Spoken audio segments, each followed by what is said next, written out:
dokter. Selamat pagi Bapak. Silakan duduk Pak. Ya. Mohon izin dokter, mau konsultasi mengenai coronavirus. Silakan Pak. Baik.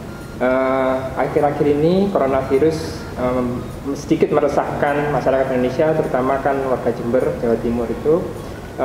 Mungkin dokter, apakah bisa menjelaskan apa itu virus corona? Baik. Jadi virus corona ini sebenarnya adalah varian baru dari SARS atau MERS yang sempat pernah mewabah juga di dunia.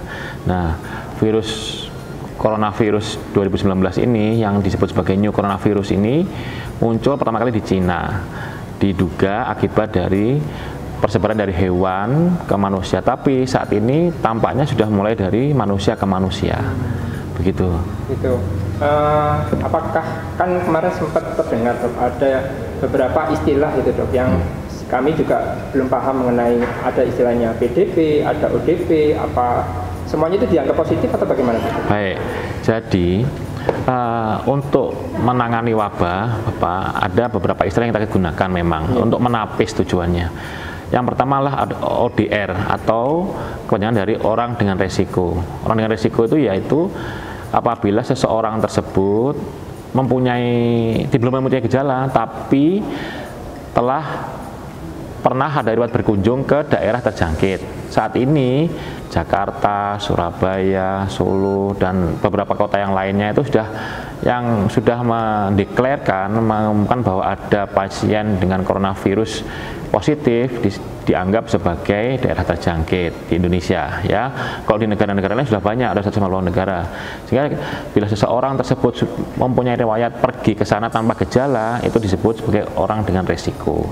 Kemudian bila orang tersebut mempunyai gejala batuk, pilek, demam, tapi dari pemeriksaan ronsen toraksnya itu belum memunculkan kelainan, disebut sebagai orang dalam pemantauan. Nah, kemudian apabila seseorang tersebut bertambah lagi gejalanya, makin memburuk, kemudian dibuktikan dengan ronsen toraksnya positif atau terdapat infiltrat mengarah ke pneumonia, barulah orang tersebut disebut sebagai PDP atau pasien dalam pengawasan. Nah, untuk orang dalam resiko, kemudian orang dalam pemantauan itu tidak perlu ke rumah sakit, ya, cukup dia berdiam di rumah, kemudian tidak kemana-mana, istirahat yang cukup, kemudian lakukan aktivitas seperti sehari-hari, tapi jangan sampai keluar-keluar, ya, karena dia masih berisiko, ya, baik berisiko buat diri sendiri atau dia berisiko untuk misalkan ternyata kemudian hari dia memburuk memberikan ke orang lain. Nah, kemudian untuk PDP inilah yang saatnya untuk dibawa ke rumah sakit untuk dilakukan isolasi dan tata laksana selanjutnya diobati. Karena dibuktikan bagaimana apakah benar menderita pneumonia akibat COVID atau bukan. Itu. Untuk pemeriksaannya prosedurnya apakah diperiksa pada saat itu juga di rumah sakit itu atau harus dikirim ke mana gitu? Baik, jadi untuk penanganan COVID ini itu bertahap Bapak. Saat orang dengan risiko, misalkan dia tidak ada gejala, tapi dia punya riwayat, dia cukup istilahnya kalau tidak ada dia cukup mengunduh diri rumah saja. Begitu sudah ada gejala, periksalah ke dokter, ya, terutama ke puskesmas. Ke puskesmas nanti akan dicatat itu. Di puskesmas sudah ada pencatatan, dicatat, kemudian direcord oleh puskesmas, direkam. Nah, kemudian pulang juga. Nah, kalau untuk pasien PDP nanti itu akan dirujuk langsung ke rumah sakit, dan di rumah sakit nanti akan diperlakukan sebagai pasien yang suspek COVID.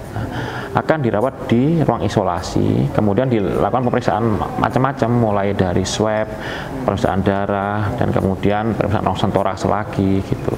Nah, itu untuk membuktikan adanya COVID atau enggak, gitu, positif atau tidak, ya. Gitu. Untuk yang diisolasi itu berapa lama dok? Apa 14 hari atau saya dengar 14 hari atau berapa lama? Kemudian apa yang sebaiknya dilakukan di rumah? Apakah hanya berdiam diri atau berolahraga atau bersih-bersih gitu dok? Ya. Kan takutnya. Ya, baik.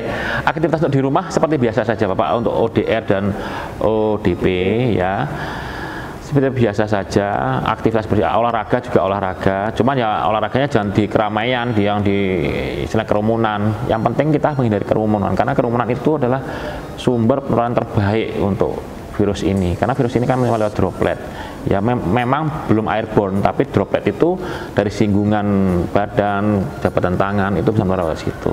Nah, sehingga kalau yang ODP dan ODR hanya di rumah, kemudian aktivitas seperti biasa saja, kerjakan semuanya dari rumah, bekerja dari rumah, misalkan kalau mahasiswa atau siswa yang belajar di rumah, gitu.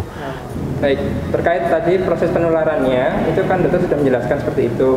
Nah, apakah kita sebagai warga itu bisa mencegah dengan menggunakan masker, kemudian mencuci tangan, atau misalnya harus menjaga jarak gitu dok? Kan juga masker kan juga macam-macam ya dok ya, ada yang triple, ada yang kain dan lain-lain. Mungkin dokter bisa menjelaskan. Terima kasih Bapak. Strategi yang terbaik adalah melakukan pencegahan. Ya, masker juga bisa. Masker itu bermacam-macam. Ada masker bedah, kemudian ada masker N95, ada juga masker aksesoris yang dibuat untuk pengendara motor itu. Yang terbaik memang masker N95 karena dia sangat rapat, dia bisa mencegah masuknya virus. Ya, kemudian di bawahnya ada masker bedah. Masker bedah memang dia tidak bisa mencegah masuknya virus, tapi paling tidak droplet yang tadinya misalkan disemburkan oleh seseorang itu bisa menempel dan tidak masuk ke dalam si pemakai. Dan juga begitu sebaliknya, pemakai juga begitu. Bila seseorang itu batuk, sesak, gejala-gejala mengarah ke coronavirus, batuknya itu tidak menyebar kemana-mana, dia ditangkap di dalam maskernya itu. Kemudian untuk masker yang aksesoris misalkan, nah itu memang kerapatnya tidak terjamin karena beberapa tergantung dari jenis kainnya, sehingga masih bisa keluar masuk ya, partikel-partikelnya keluar masuk. Tapi paling tidak apapun maskernya digunakan untuk orang yang sakit ya, sehingga itu penting karena kalau orang-orang tidak sakit menggunakan masker itu ya percuma, karena masker itu sangat berguna untuk orang yang sakit, mencegah supaya tidak dia menularkan ke komunitasnya. Terus kemudian menjaga jarak, social distancing sangat penting ya. Penyakit ini, COVID ini menyebar lewat droplet. Droplet itu paling jauh biasanya 2 meter, sehingga rata kita perlu menjaga jarak itu 1-2 meter bila berkomunikasi dengan seseorang ya, seperti ini contoh yang baik ya, kita hampir 2 meter ini ya, 2 meter. Nah, ini penting sehingga kalau saya terbatuk-batuk ataukah saya misalkan menyemprotkan droplet itu tidak sampai terkena ke lawan bicaranya, sangat penting. Sehingga di mana-mana misalkan di dalam ruang kelas, terus kemudian di ruang rapat, sebaiknya diberi jarak minimal 1 meter antar orang per orang itu, sehingga harapannya droplet itu tidak bisa menyebar ke satu ke yang lainnya gitu. Terus kemudian cuci tangan. Ada berbagai macam rumor hand sanitizer yang sampai sempat diborong sampai habis ya. Terus kemudian sebenarnya hand sanitizer itu efektif tapi tidak untuk membersihkan yang kotor ya.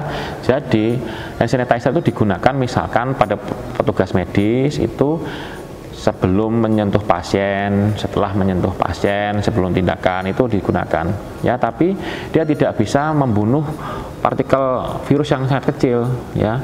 Yang paling efektif itu adalah sebenarnya sabun dengan air mengalir, karena dengan sabun dia akan merusak dari dinding virusnya itu, kemudian bila dindingnya rusak otomatis dia tidak bisa menularkan pada orang itu ya, sehingga lebih aman dibandingkan hand sanitizer. Kalau saya menyarankan lebih baik cuci tangan dengan sabun dan air mengalir.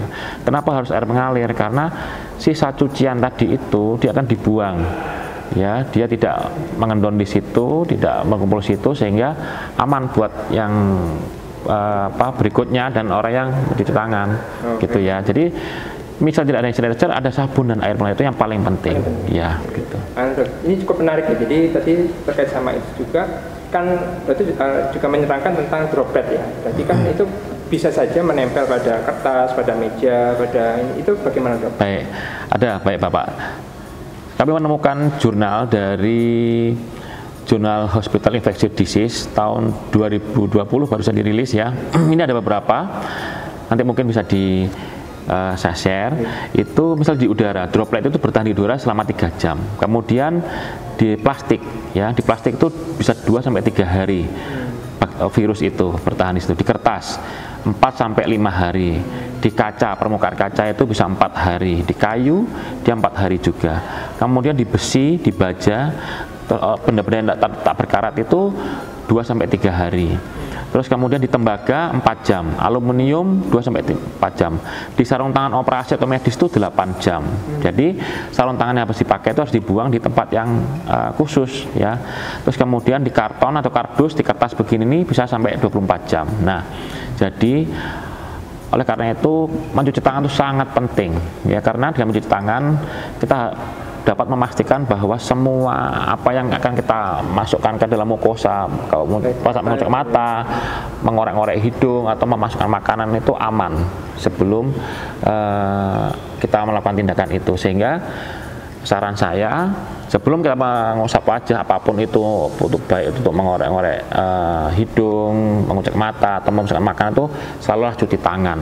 Bila tidak ada air mengalir ya hand sanitizer. Tapi kalau bisa ada sabun dan air mengalir lah pilihan utamanya. Berarti ini boleh dok ya, saran barangkali setiap tempat-tempat fasilitas umum mungkin harusnya dihimbau untuk mencuci itu ya dok ya, mungkin setiap sekali di permukaannya itu. Ya, kalau kita lihat rata-ratanya ada antara 1 hari sampai 4 hari ya, sebaiknya ya tiap hari dibersihkan, paling tidak sekali sehari, atau kalau tidak bisa ya di permukaan tadi itu paling tidak 2 hari sekali dibersihkan dengan desinfektan. Satu lagi dokter, izin ya. Silakan Bapak. Ini kan juga terkait dengan ini kan pandemi gitu, kemudian juga banyak memakan korban.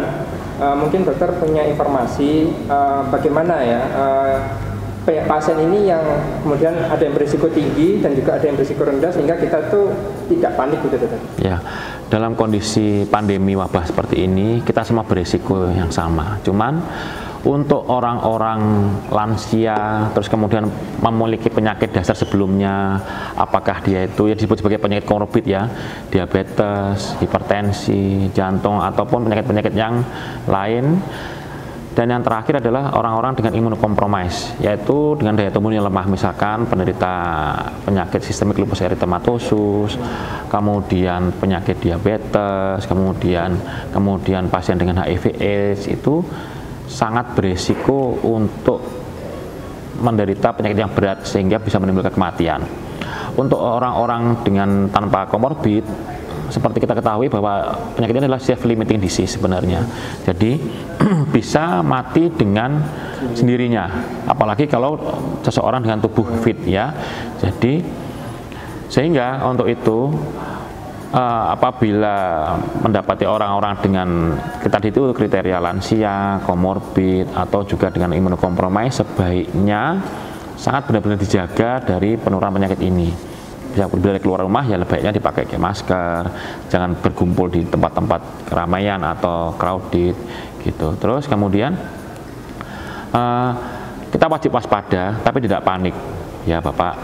Jadi informasi yang berkembang begitu cepat, ada yang benar tapi lebih banyak yang salah ya, sehingga untuk informasi yang benar itu di mana-mana negara itu hanya di pemerintah yang benar. Jadi untuk kasus-kasus pandemi seperti ini, informasi yang paling akurat dan paling tepat itu dari pemerintah ya. Memang mungkin informasi itu tidak memuaskan hasrat netizen ya, tapi benar ya, dibandingkan dengan yang sangat berlebihan, terus kemudian yang malah membuat kita takut. Nah itu, jadi sebaiknya kita harus benar-benar menyaring informasi ya. Bila ingin mengetahui informasi yang benar, akseslah situs-situs dari pemilik pemerintah ya, atau otoritas-otoritas negara setempat yang ingin kita ketahui ya. Itu saya pikir. Mungkin sekian dari saya dokter, terima kasih banyak atas informasinya. Terima kasih Bapak. Mudah-mudahan informasi ini bermanfaat bagi masyarakat, terutama di Indonesia. Baik Bapak. Oh sebentar dulu Bapak, kami dari Fakultas Kedokteran itu sudah mengeluarkan banyak leaflet. Monggo kalau memang mau boleh nanti rekan-rekan yang di luar juga boleh mampir ke Fakultas Kedokteran. Kami sudah membuat leaflet mengenai pencegahan corona. Ya, ada cara memakai masker, terus kemudian mencuci tangan, silakan, dan etika batuk. Ini penting semua untuk mencegahnya. Silakan. Kami di Fakultas Kedokteran sudah menyediakan pojok atau pos COVID edukasi mengenai infeksi coronavirus ini. Setiap jam kerja gitu. Ya, silakan mampir supaya teredukasi lebih baik lagi. Baik. Terima kasih banyak. Terima kasih Bapak. Mohon izin untuk menerangkan. Silakan Pak.